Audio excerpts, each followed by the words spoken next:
Hello बच्चों, आइए प्रश्न को पढ़ते हैं। प्रश्न है, संक्षिप्त टिप्पणियां लिखिए। उच्च दाब, उच्च रक्तदाब।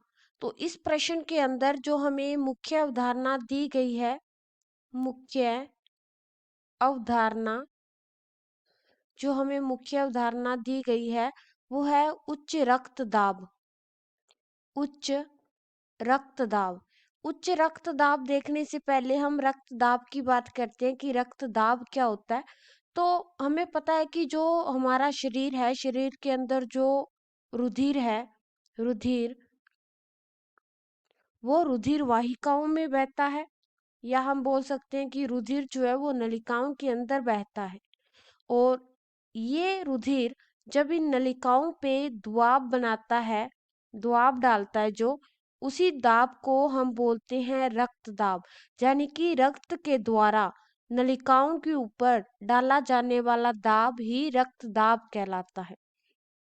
और ये जो रक्त दाब होता है, रक्त दाब, ये सामान्यतः जो होता है वो प्रकुंचन, प्रकुंचन व अनुशीथिलन व अनुशीथिलन के समय ये जो दाब है, रक्त दाब जो है वो 120 व 80 mmHg हो जाता है।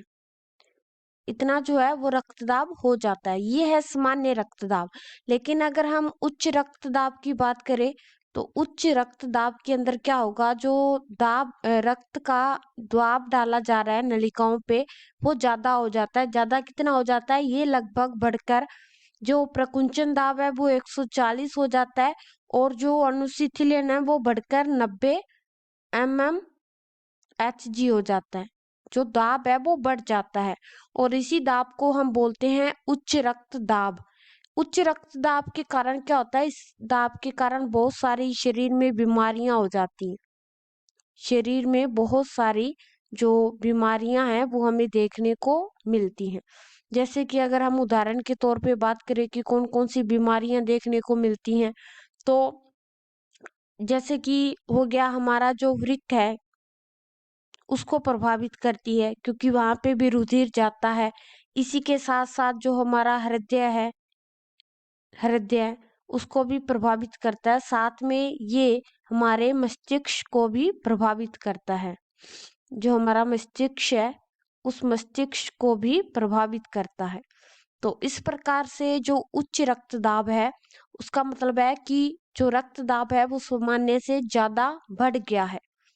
इसी को हम बोलते हैं उच्च रक्तदाब, और इसके कारण बहुत सारी बीमारियां जो है वो हो जाती हैं। तो आशा है कि आपको मुख्य अवधारणा के आधार पर यह प्रश्न समझ में आया होगा। धन्यवाद।